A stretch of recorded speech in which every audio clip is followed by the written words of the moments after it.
What's up, everybody, and welcome back to the Survivor Now podcast. My name is Randy, and today I'm joined by my usual co-analysts, Eric Abraham from Season 41 and Avery Simon, and we are here to preview tonight's episode 11 of Survivor 47, but we have an incredible guest from Season 46, the lovely Jem Adams. Jem, how are we doing today? We are doing good. We're excited to talk about the episode and 47 and giving everybody that's on 47 all the time, whether it's good or bad. So be right. I can't wait to dive in and see what you've thought about this season, because Avery and Abraham have known all season long that I sit here and I'm like, oh my gosh, this is one of the best seasons I've seen. And it follows up 46, which was also a terrific season. I know you probably heard a lot about that. Wait, no, why are you shaking your head no? Personally, I think 47 is shaping up to be much better than any of the new era. And fight me, at me, I don't care. 47 is the best of the new era.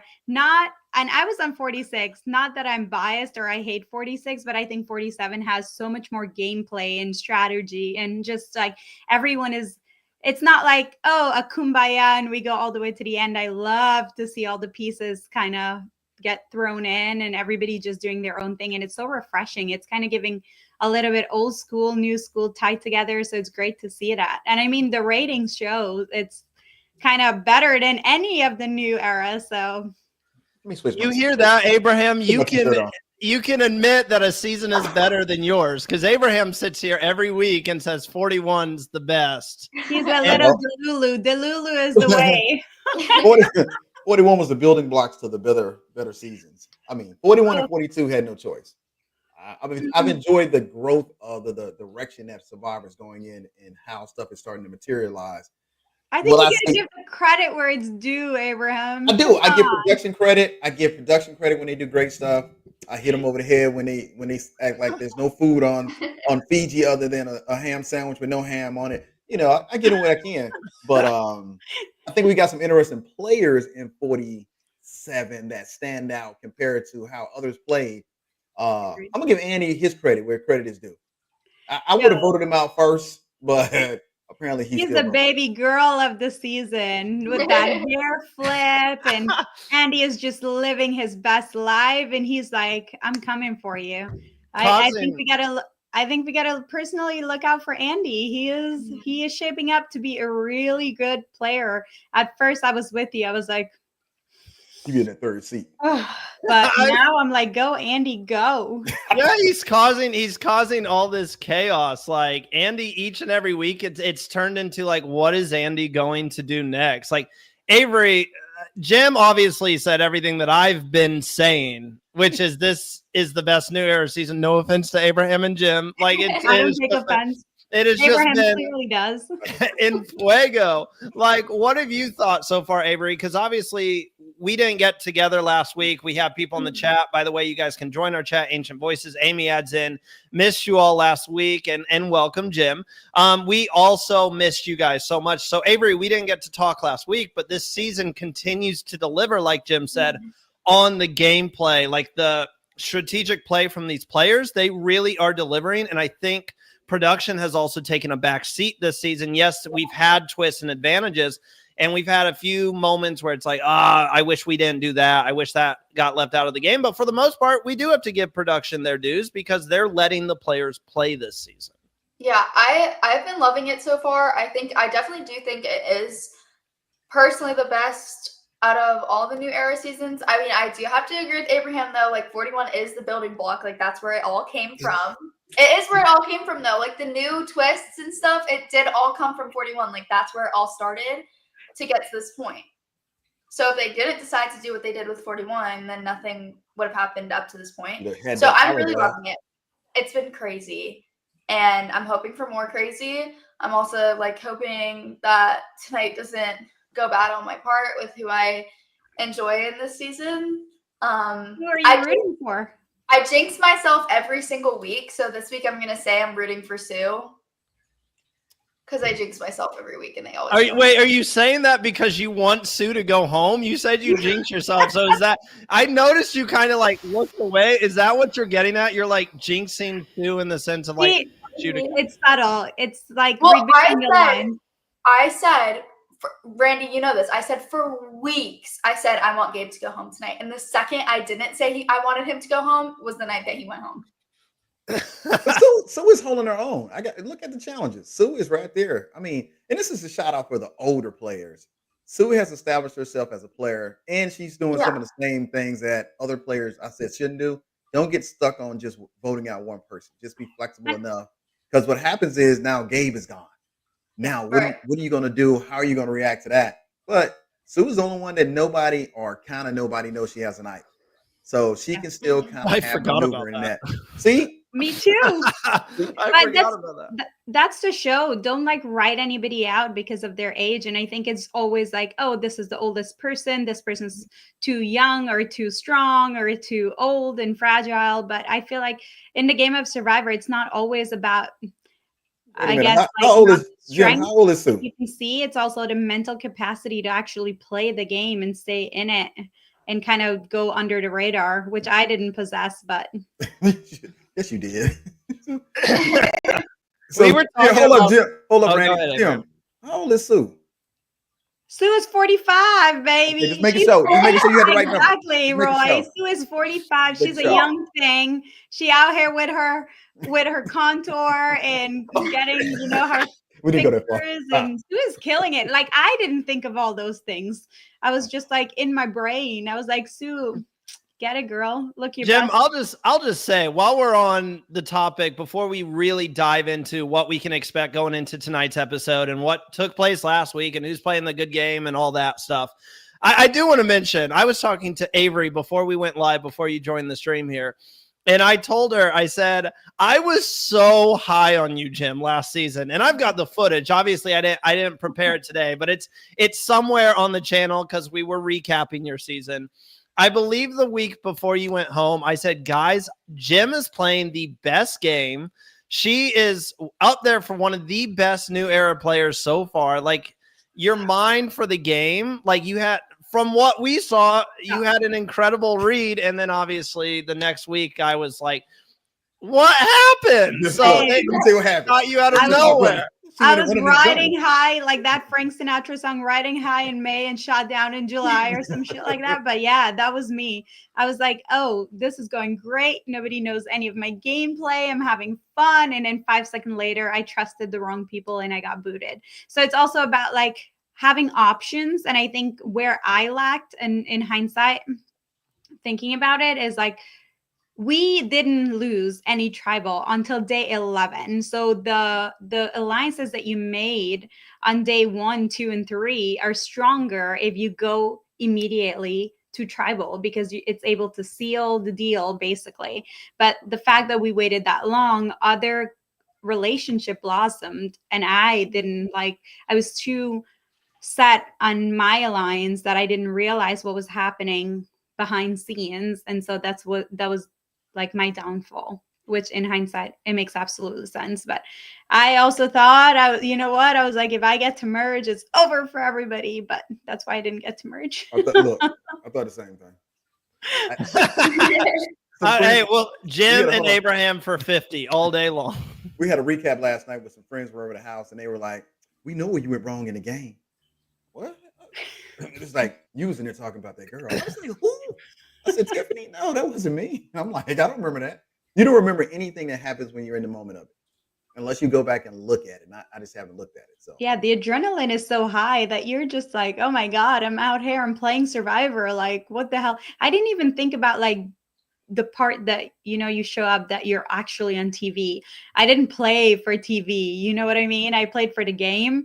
Had I played for TV, that would have been something else, because my alter ego would have came out. But I'm happy I played as me, and it was fun. But I'm ready to talk about 47. Let's go. Yes. So okay, let's touch base on last week's episode for just a second, because I'll admit, I'll put it out there. I've been slacking this past week. You know, it's Thanksgiving time. Happy Thanksgiving to all who celebrate. So been preparing. What are my plans? So I just watched last week's episode a couple of hours ago. It's fresh in my mind. And obviously, I know a lot of you guys have mentioned it already. We missed you guys next week, so we didn't get to talk about what happened. I want to start with Gabe. Avery brought his name up earlier. He's been a huge player this season. It was kind of torn between, do we make a move on Gabe, get out this massive player, or do we make a move on Genevieve, who is kind of playing under wraps here? She's got that Allie Gabler strategy of trying to dive down and come up and strike you when you're not looking. And she's also my winner pick, so stay away from Genevieve. Avery, I'll start with you first, and then we'll go kind of down the line here. What did we think about last week's decision to eliminate Gabe? Was this the right move? Honestly, I think definitely. I do, like, for me, obviously, like, the people in my mind that I can see going home next are definitely Genevieve. No offense, like, I know she's your winner pick, but ever since Keep her out of your mouth, Avery. No. Listen, Andy saying something, like, he literally went up and was like, she's a snake. Like, you think that's going to stick in people's minds. They're going to tell other people. They're going to tell the people they talk to. It's going to get around. Everyone's going to be like, hold up, what's been happening? And then they're going to realize, which nobody, like, the whole group hasn't realized yet. Like, they all don't know that, like, she's been doing all the things that she's been doing. And I think that Andy is out to get everyone's throats.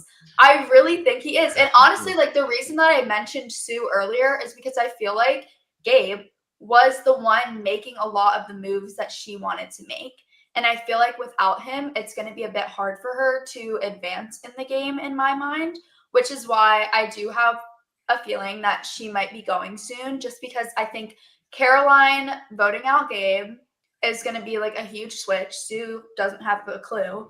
And that's why I think that, like, she doesn't really have anybody on her side right now. And so I feel like with everything that happened, like with her wanting Kyle out literally every single episode, that's all she talked about.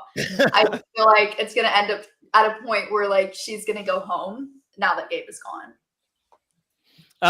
Do we agree with Avery's analysis here? I mean, I'm kind of on Avery's side here. It's fine, guys. Fine. Other than Genevieve, I don't want Genevieve's name coming out of anyone's mouth. She can't go home. Jim, I mean, what was your take on the decision to send Gabe home last week, a player who's been seen for multiple weeks now as like this big threat? I think Gabe was an incredible player. Kudos to him. As a player of Survivor, I don't agree with talking shit about any player because we've been there, done that, and we got shit talked about us. But I will say, Gabe was really banking on his alliance and the four in order to kind of seal that deal. But what you have to realize with Survivor is if you are a big threat and you're winning and you're known, people are going to use that. Like Gabe and Kyle, I feel, are like the two biggest threat that people can see. Behind the scenes, Andy is a pretty big threat because Andy is going around playing and talking about everybody, telling them number one. We've always seen that if you tell everybody they're your number one, it's going to backfire because somebody's going to say something. It's Survivor. Everybody try to cover their butt. And somehow I feel like that's going to surface. But I think going back to Gabe, I think he was playing such a hard game and he was kind of leading that group. And I felt like he should have known a little bit better that he was going to be a target since he didn't win. Like, obviously, to give up their shot in the dark, okay? That I would probably not do. And I understand the way that Gabe explained it to Sam in order to like, okay, you're not going to need it. It's like the lost straw, whatever. But when you think about it, he could have played his shot in the dark. And he could have saved his butt. Maybe it's one in however many chances. But I think that he did what he thought was the right decision. And I feel like in that moment, it was probably the right decision as a player. And you really don't know all the pieces that's happening behind scenes. And so you may be 100% confident that this is what's going to go down. And then it's not what happened, and that's how blindsides happen, right? So I feel like Gabe did a really good job. I love the fact that on his way out, he's like, I'll be back. And I was like, No, you won't. Survivor 50. Jeff was like, it's time for you to go. Get up out of here. That's pretty Hey, funny. Down the path. Gabe all season wanted to be on that like Mount Rushmore of Survivor players, and I've seen a lot of people tweeting about it. Like it obviously coming from a joking side of things. They've been like, "Do we think Gabe did enough to make it onto Mount Rushmore?" Unfortunately, I don't think so. But like, he was a very big character this season, and I enjoyed watching Gabe play, especially pre-merge. I think he lost a lot of steam post-merge. I think he lost, even though he still had his Tuku alliance. I feel like that alliance, as strong as they were, never really dominated the game as they should have, especially post-merge. Granted, they had the numbers, and we saw Lavo and Gata kind of fighting against each other at times. So that even though they cut the head off the snake, per se, he never really dominated that. I wouldn't say that. I would say the snake is Sue, but Sue has been playing more of and this is to go back to what Avery said. I really think the person who was kind of leading the Tuku 4 is Sue. And I think now that Gabe is out, she's going to go under the radar. That's why I didn't agree with Avery. I feel like she's going to slide under the radar because whenever something happened, like it's considered like a traumatic event in Survivor where you have a strong alliance and somebody gets voted out. Everybody else in that alliance usually go under the radar for a little bit. For Kyle, I feel like that's going to be a little different because he's such a challenge beast and he's done 4 challenge already. If he loses the next challenge, I fear that they're just going to take him out for the fact that he could win every single challenge and make it all the way to the end. And so I feel like that's where his threat comes in. And then with Andy, I feel like Andy's playing such a good game, but it's been a little messy this last episode. It showed a little bit of him just going to everybody. And I fear like Genevieve is going to slide under the radar because I feel like Andy is going to become a bigger threat. So I feel like it's either Kyle or Andy and then Genevieve. So I feel like that's the next 3 that I see that could possibly go. But it's a game of Survivor. So again, no clue what's going to happen. Somebody's going to say or do something wild, like a wild card, and it's going to blow everybody's game up. But yeah, that's good. Before we get to Abraham, I will add in, I want to come back to the Kyle point right after we get done talking about this, because Kyle has a chance to do something pretty special tonight if he wins immunity. Abraham, what's your take? I mean, the girls have said it excellent. Or so great so far. Sorry, I lost my word. Sometimes live TV, we're excellent. Get your foot out your mouth. You know what I was trying to say. Abraham, take it away. Let me tell you what's really gonna happen.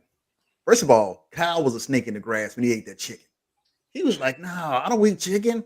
That he jumped on that chicken wing during the auction. You should have looked at him and like, "You got to get." Listen, Abraham, if you didn't eat at all and you were just eating fruits and veggies, and you go out there for however many days, you would jump on that chicken too. Let's be I'd have clear. jumped. Look, I hate chicken, so I was gonna jump on the chicken regardless. But Kyle is playing a game with strategy he's winning the immunity, but they got a tribe of 4 dominant numbers, and they're getting voted out because Sue was the only one that didn't know or was involved in the vote. So that means Caroline, and that means Kyle flipped on them. Yeah. Why would you take the strength of your own tribe and vote against them? And now your numbers are cut down. Now, Sam, I would have voted him out. Rachel, when he went and said, "Hey, don't blow my game up," Sam ran and blew the game up. He would have been on my list to vote out because he's not trustworthy at all. The best gameplay I'm seeing right now, I gotta say, is Andy. Once he made it past that tragic moment at the beginning, he's actually been playing a great Survivor, outwit, outlast, outplay. And look, Gabe wasn't no threat. When the last time he even came close to winning the challenge by himself? No. He won it down 2 weeks ago. I don't think he was that's a dance challenge. Anybody know the dance? Because of challenges. I think he was a threat because people saw him as the head of the snake for Tuku, and that's the reason. Yeah. But here's the thing. You have the numbers. You have the numbers.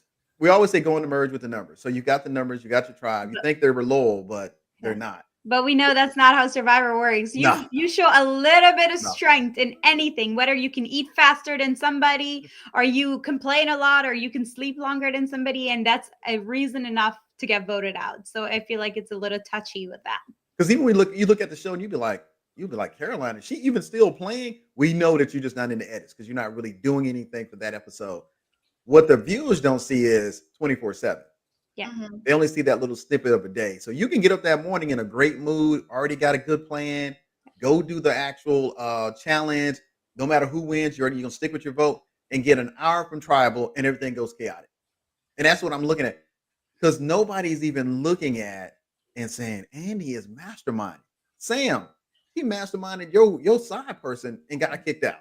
You're not even saying I want to get him back. You I'll want agree to with just that. get No everybody. one's really. I'll agree with that. No one's really watching Andy at the moment. Like No. every week we get these confessionals of him being like, I'm kind of controlling the game. And But- like no one's bringing his name up. That happens with chaotic player because people feel like it's not the right time yet, and that's why a lot of chaotic player gets really far. They could be chaotic in a good or bad way, right? And I think Andy is chaotic in a good way, where he's using that to deflect votes off of him, and he's getting further because people are saying, hey, you know, like we're going to worry about Andy's, like in their mind, playing with somebody like Andy is not going to win, is what the players are thinking.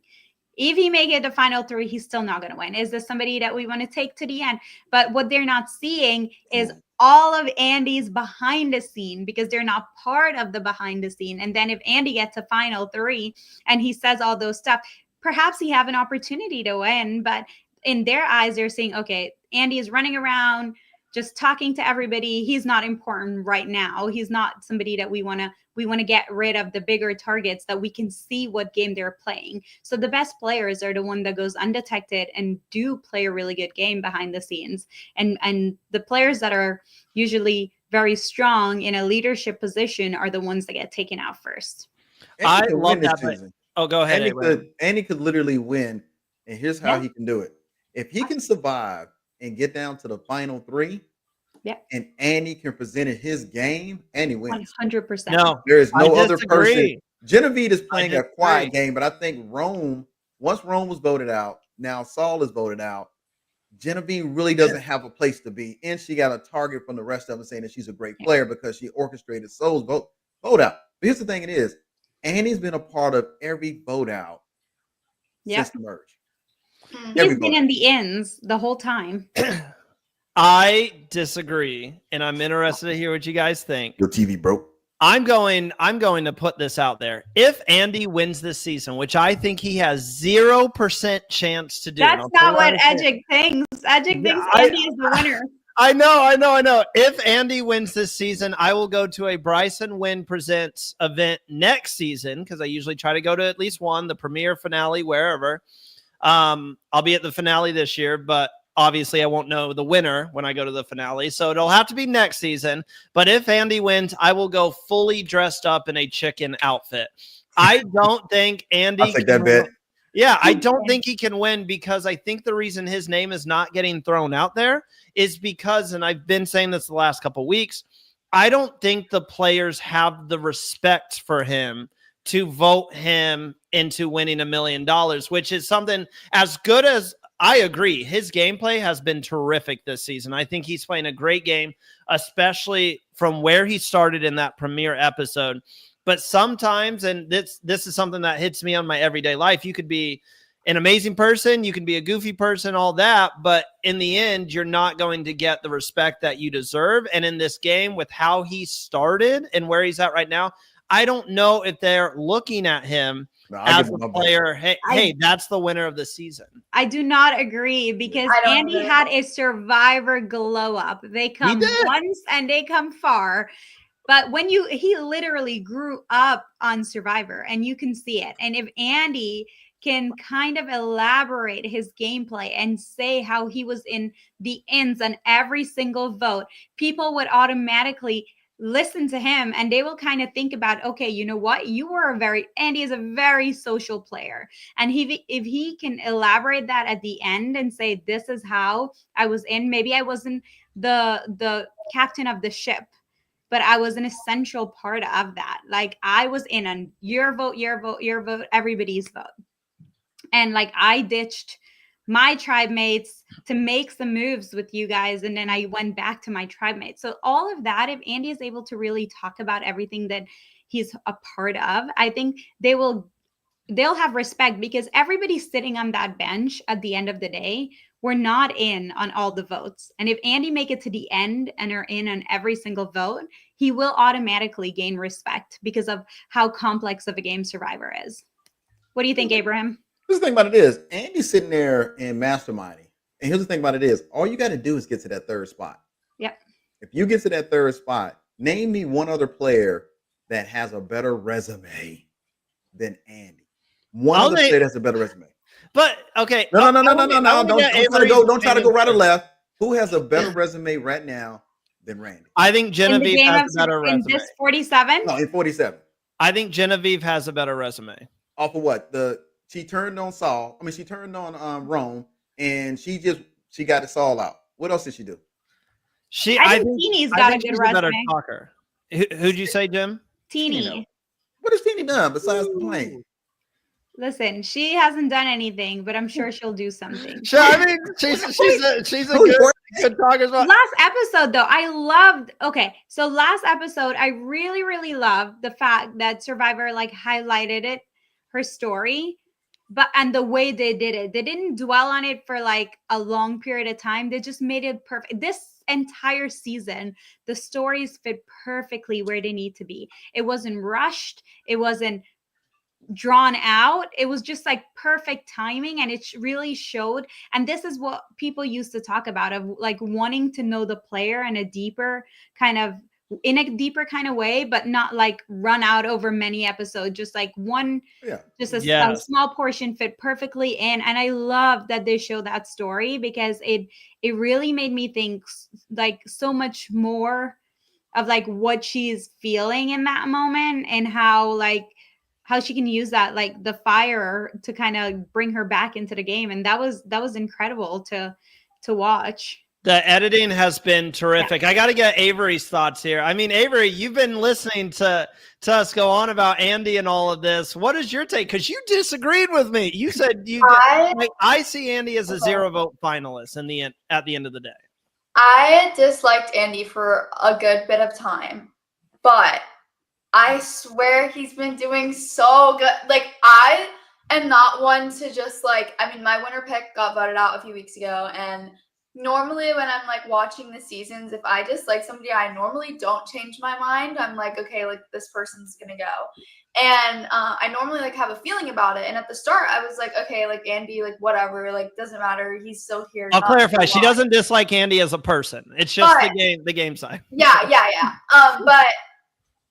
But his gameplay wasn't the best, and then as soon as the merge hit, I feel he just went crazy, and I'm loving it. I feel he has such a high chance of winning. At this point in my gut, I'm and he's gonna go. I'm just saying, I'll leave it at this. I got to show some of these fans' comments because they've been lighting up the chat.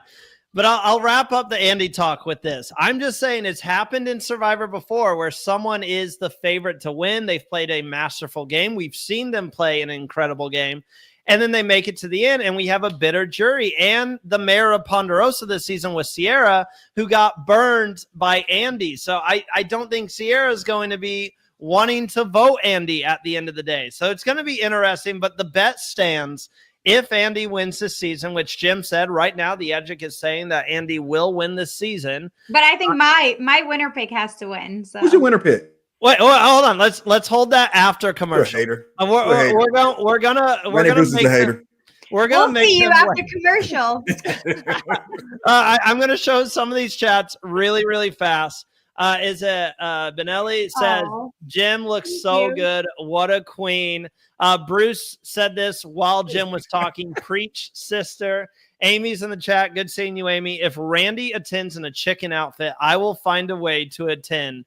Plus, I want Andy to win. And then Joe adds in, the edit tells me Andy is going to win. Also, Kyle is going to tie the record. And that's your dad, Avery? Is that what I said? That's incredible. Dad of the, we're going to leave it with Avery's dad making that comment. We're going to take a quick ad break. We will be right back to talk about the record that Kyle could break, or tie, and who is Jim's winner pick. We'll be right back. What's up, guys? I'm Todd Herzog, the winner of Survivor China, and I am here with Survivor Now podcast, the best source for Survivor information, to show off what I do for a living. So I make custom Funko Pops. If you haven't seen or heard, you can check it out on Instagram at Todd's Pop Shop, or you can message me, toddspopshop@gmail.com, to order your own. And if you mention this podcast, you will get $10 off and a free torch. So it's pretty freaking awesome. I'm going to show you a few right now. We've got Troyzan here, Phil from The Amazing Race, JLP, host of Australian Survivor, and look, little Charlie. Anybody you could possibly imagine or want yourself playing an LRG or an ORG, or just with your loved one or family or pets or anything like that, shoot me a message. I'm happy to make it. You also have the chance to win a free custom pop if you sign up for Survivor Now Podcast Fantasy League. So it's pretty awesome. And it's fun. Like, who doesn't want to be a part of that? So yeah, hit me up, get your custom pops. It's great holiday gifts, great birthday gifts. We got a new season of Survivor right around the corner. I'm excited. I'm sure you're excited. Let's get this going. Definitely pick up your pop figures from Todd Herzog, the winner of Survivor China, just in time for the holiday season. I got one right back there. You might see him, little Cochran back there. Favorite player of all time. Also, I'm going to cover you guys up just for a second. Sorry about that. But we have merch that is still available. We have Survivor Now merch and then Survivor Now merch that represents the season. Like that shirt right there says, I would fall in a well for Survivor Now. If you guys remember Rome diving into a well, you can check out all of that. Go get your holiday deals now. The link is in the description below, or you can go to survivornowpodcast.com. Okay, where do I want to start? Let's start with the winner picks. All right. So we've got about probably about 12, 15 minutes here before we log off so we can go watch the episode. But I know Abraham asked before the ad break who Jim's winner pick was. So just to remind you who our winner picks are, mine was Genevieve. Duh, I've been saying it all episode long. Abraham's was also Genevieve. Avery's, who was your winner pick again? Okay, mine was Tiana, but now I'm going to go with a 50-50 that it's either Andy or somehow Kyle literally just wins everything and it's the most insane season ever yet. So I'm going to take a long shot on a fun little whatever, but I don't think that's going to happen, so I'm probably going to go with Andy. Jim? They do that. That's like... So I'm sorry, Avery, you don't get a chance. You don't get a second winner pick. That's My how winner it pick goes. went home. You put But your Andy's money probably on one person and you ride or die. Andy has never picked the winner pick. He just accidentally, it was my winner pick. Genevieve was my winner. No. just- I said Genevieve. Let me tell you something. I said Genevieve before the season even started. Matthew and I did a Patreon exclusive. Go check out our Patreon. I wonder how you guys felt last episode. 42 seasons, Andy has picked the person that's not going to win. Are you calling me Andy right now, Abraham? Are you leaving the R out? Randy, think about something else. But Randy, you picked the worst winners that have never won. So I'm kind of scared because we picked the same winner pick this year. But Jen, Genevieve is a really good contender. So hold your horses, Abram. Who you got, Jen? Who you got? I am biased only because this person was an alternate on our episode, Rachel. Was she? She was an alternate, and her and I literally rode the bus to the hotel together, and I was eyeing her, and she had green nail polish, and my heart was thumping because I thought she was going to be in our tribe, and our table was next to each other, so I was staring her the whole time at Ponderosa, and then the morning of the game, she disappeared, and I was like, WTF. Oh. Yeah, I was like, that's the one person that I put all my money on, and I was like, it's Rachel, Hunter, and Q. Those were the people that I wanted to work with. And obviously Hunter and Q were not part of my tribe, but and Tiffany, and I wanted to work with Tiff. But I was so heartbroken because I wrote on my diary that Rachel was going to be my best friend in the game and that we're going to go all the way to the end. So just because of that, Rachel is my winner pick, and Roy Jolly, I see you in the chat. Yeah, perfect segue. You take that back. You take that back, else I'll find you. Jem, I mean, did you plan this? I mean, you're made for the screen. Perfect segue to this comment of there has been a reflection of fire in Rachel's glasses in her conversation with Sam a couple weeks ago.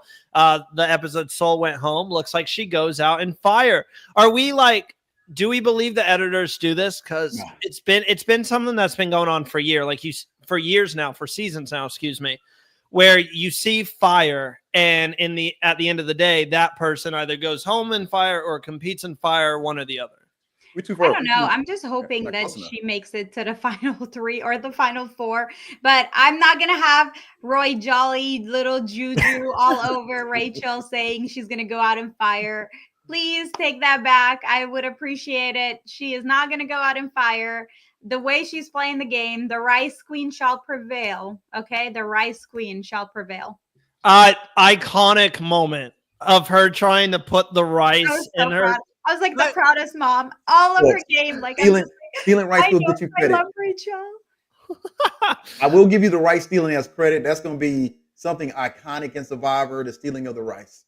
Jeff should have let her have it. Sometimes, Jeff, you just got to be like, all right, I respect it. You can take the rice back with you, but no one else do it. I bet you Jeff didn't even see that. I think some producer told him he was way too busy to see somebody groveling rice and putting it in their pocket. Yeah, messy Jeff be doing some messy stuff, but it was good for TV. I'll give you credit. It was great for TV. This is also really interesting. Teeny's bag being burnt. I think it's Rachel and Teeny in fire. That would be some mad foreshadowing because, like, I don't think so. Teeny, maybe you're onto something. Not saying that you're not. Everybody has their own opinion, but I think Teeny bag being burnt is just, it was too close to the fire. No producer put it in the fire. Don't worry. They wouldn't do it. They don't touch it. Could you imagine they sneak in the middle of the night? They're like, okay, Teeny's definitely going out in fire. Just throw the bag in there. Your bag is never, I don't even know why her bag was there because most of our bags was hung up on a tree somewhere. No, because sometimes we sleep on the ground and we face the fire and we lay on our bag. So I think that's probably what happened. And maybe the bag was too close to the fire. Abraham wasn't there long enough to experience that. Randy Bruce was never on the show. So he sometimes he likes to sneak out there and say stuff. And I'll be like, really, Randy, stop it. Jay is also in the chat. Jim, my Survivor 46 winner pick. You mean your Survivor 50 winner pick? Hey, you better edit that. Yes. Okay, we got to get to the record that Kyle could tie tonight. Avery's dad brought it up earlier. What's your dad's name, Avery? Joe? Was it Joe? Yeah, he thinks that Kyle's going to beat the record. He thinks he's going to get 6. I want to so bad. This is a record. I had it pulled up here. Let me see if I can pull it back up. I posted it a couple weeks ago on our Instagram page. Go check us out on Instagram at Survivor Now Podcast. But this is when he won 3 immunities. So Kyle won his 4th one last episode. That ties the New Era challenge record. He tied Owen, Ricard, Cassidy, Maria, and Dee, who have each won 4. Or no, they won 3. He beat the New Era record. Excuse me. So he is now the New Era record holder. But the record for most individual immunity wins in a single season belongs to 6 men. That is Ozzy, Terry, Tom, Mike, Brad Culpepper, and the guy who set the record back in season 2, Survivor Australia, Colby. So this record has not been broken since season 2. 5 other men have tied Colby, but no one's gone on to win 6. Kyle has a chance to do something tonight. Brad was the last to do it back, and I think his season was 30. We just reviewed it, Game Changers. It was like 32-34 the last time that someone won 5 challenges in a single season.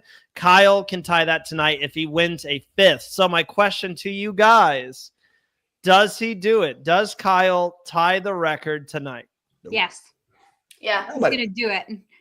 I hope so. Because it's the best season. It only makes sense that there's more to it than just the best season. Like, the proof is in the pudding, so Kyle needs to win. Kyle needs to win. Here's the proof in the pudding right here. Out of all the ones they were named, did any of them win Survivor? No. I just closed the list. No, but they're epic. They're all epic players. Oh, if you Tom hear the did. name, Tom you know West who they are. They don't need to win. No, but they got look, if he wins, the best he could probably do, considering who's left, he has a chance to win. Probably, if he wins tonight, he'll win 2 more, and then they're just going to wait for him. That's the record. Yeah, I'm That's saying what we're if here to he talk wins about. tonight, yeah, if he wins tonight, he can win the next one and get the record. But as soon as he loses, they're going to vote him out. Somebody said Mike Holloway. Holloway too. Yeah, Mike Holloway and Thanks for Tom Mike Westman both won. So 2 of the 6 have won. Yes. I think that he's gonna win. I'm hoping that he wins because y'all know me, you know that I love Kyle with like my entire heart. Like he even like when my winner pick was Tiana before she went home, I was like, oh my gosh, I love Kyle. And when he lost immunity game, I actually like screamed like very loud. I was really mad because I thought he was going home. So for me, I think he's gonna win, but I also think it's been mentioned in the edit quite a bit, like that he could beat the record, and so that's why I feel like he's probably That's just to get us to tune in. Or if they keep talking about him beating the record, it's probably a possibility that the record is never broken since season 2. And for that reason, they're foreshadowing something that's not going to happen because that usually happens a lot. But I hope he wins. And if he doesn't, he should be very freaking proud because it takes a lot to go out there and really pull freaking 5 immunity win. That's 5 out of 6. And don't forget, like you brought it up earlier, how Kyle's a challenge threat. And you saw my reaction where I was like, that reaction was because I'm like, they aren't mentioning him and they aren't thinking like the one challenge that Kyle has not won, the one challenge, he was 2nd place to Gabe. You just voted out the only person who has beat him so far in challenges. And he almost won that one. He could be going for the record tonight if he stuck around. So it's like, I'm shocked that more people, it brings up the question again, the question that comes up every season. How much does challenge success matter in the end? It almost feels like people don't really care how much challenges you win. They care though, because that gets you voted out. I feel like if you know you're going to win all the challenge, throw some of them. It'll do you justice. If you win the first one, definitely throw the second. Yes. You don't want to win 2 back-to-back that early.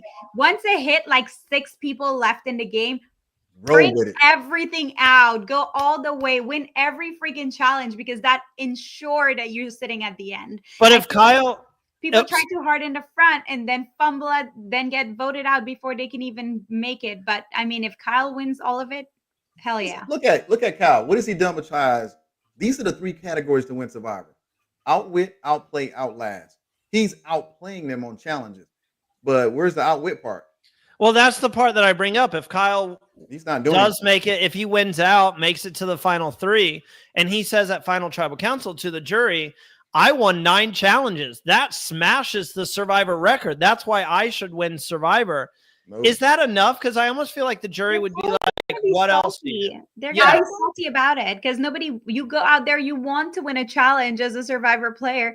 And if somebody else won all and you didn't win any, you're probably going to already look at the dance. Gabe gave a dance that nobody knows. Yeah. Ray Lewis. I know that dance. It's the Ray Lewis touchdown dance. From 1942? What dance are we doing? He's from Baltimore, which is why he did the Ray Lewis touchdown. Hey, we good. We good.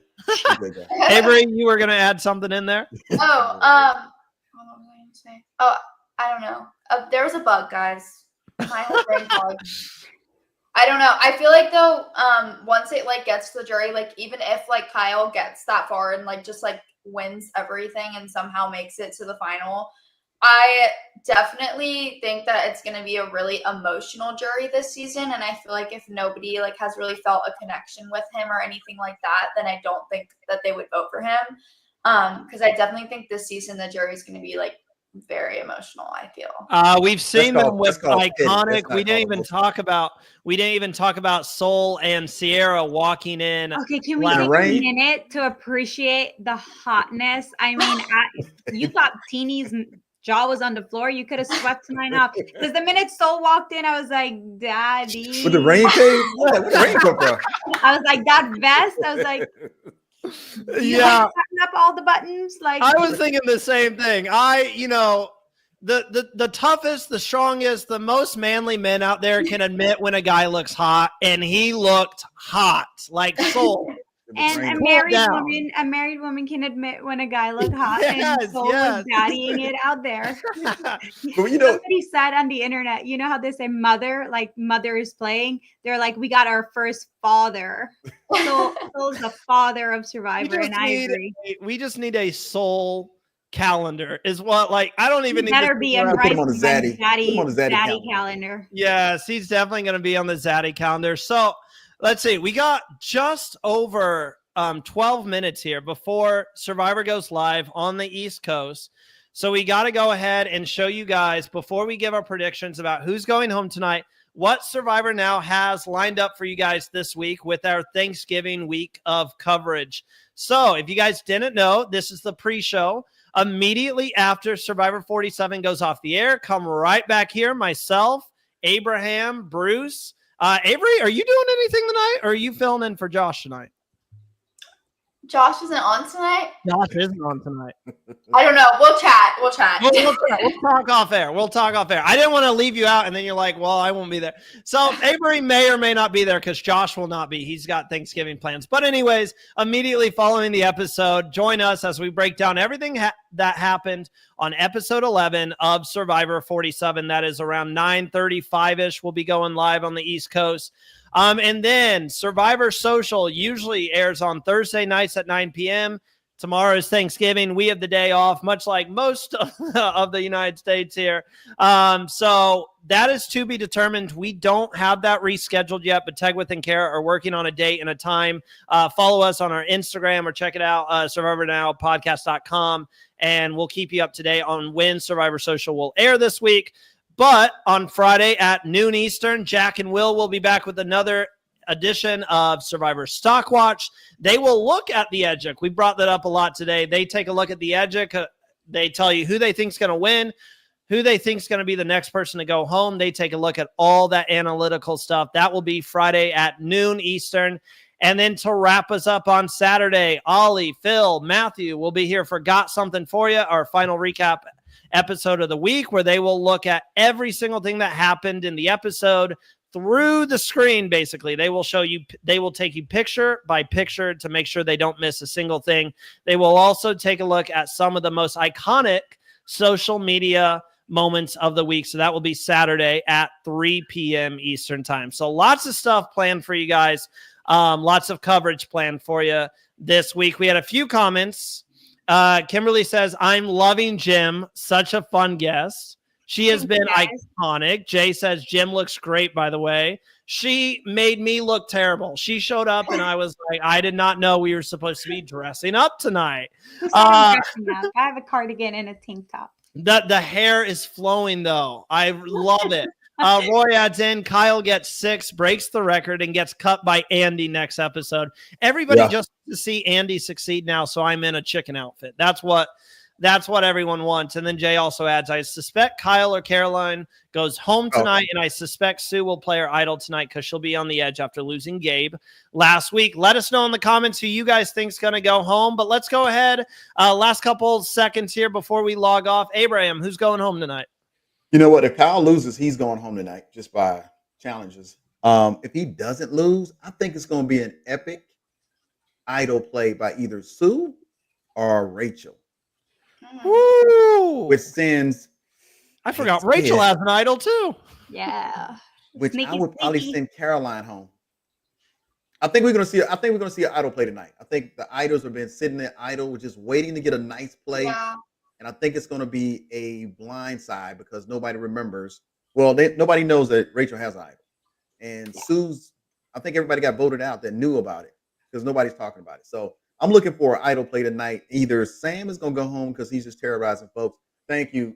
I'm with that. Sam probably go home because he's a dime dropper. Abraham, I asked you who's going home, and you gave us half the remaining cast. It's just so much dynamics in it. You get one choice, Abraham. Come on. Who? Kyle or Sam. He sounds like Kyle. I'm going Kyle. I think Kyle is going, as much as it kills me to say it, looking at like the episode that was last week, and then we see next time on Survivor, first person they showed was Kyle being like, I'm winning these challenges, et cetera, et cetera. I don't like the foreshadowing. I think he might lose tonight, and Kyle might be the one going home, which would devastate me. Jem, who do you got? Hold on, 1 minute. I'm Hold on, 1 minute. My daughter's actually sitting right next to me.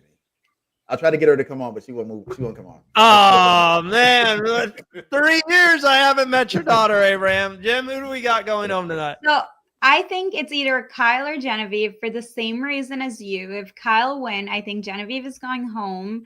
And if Kyle does not win, I think Kyle would be the person going home because of his threat level. And managing it is it's going to be too tough for a last minute manage. So Avery, are you sticking with Sue? 100% agree with Jem. I think it's going to be Genevieve if Kyle wins. 1,000%. Because it's going to be. Go ahead. You have to. I'm sorry, Randy. Like, I know that you're like really biased because she's your winner pick. I am sorry. But ever since Andy said something, I'm just like, she's going to go home. It could be Andy. She's going to go home. She's just not the one to win. This is Survivor. Who knows? And she looked so sad last episode. I was so hurt for her. I was like, oh my God. When she saw her name, it gave me PTSD because I remember being there. Hey, look, listen, you see your name on that parchment, you be like, hold on, wait a minute. Somebody told me that it was me. If she goes home, I will not be on the after show. I will be grieving, but I'll leave the episode with this. Randy, I think you got to suck it up and come out here and cry your heart out. Let the fans see that you're invested in Survivor. I want to see tears. I want to see bloody eyes, puffy nose. Tissue. I will. It will be. There will be tears shedding. I'll leave it with this. Jay says, "Great pod. Thank you very much." By the way, Jay, have Jem on more often. That is up to Jem. Jem, we have been honored to have you as a guest. Like, thank you so much for coming on and speaking with us. You have an open invite to come back. How about that? Once a season, I'll come on. Oh, you heard it here. Chicken costume for Randy, and Jem will come on once a season. I love that. I'll shake to that. But Jem, thank you so much for coming on again. And thanks for having me. Don't forget, guys, come right back here for the after show immediately following the episode. And if you're not here, just in case, we want to make sure to wish you guys a very happy Thanksgiving. Thank you guys for tuning in. Now, let's go watch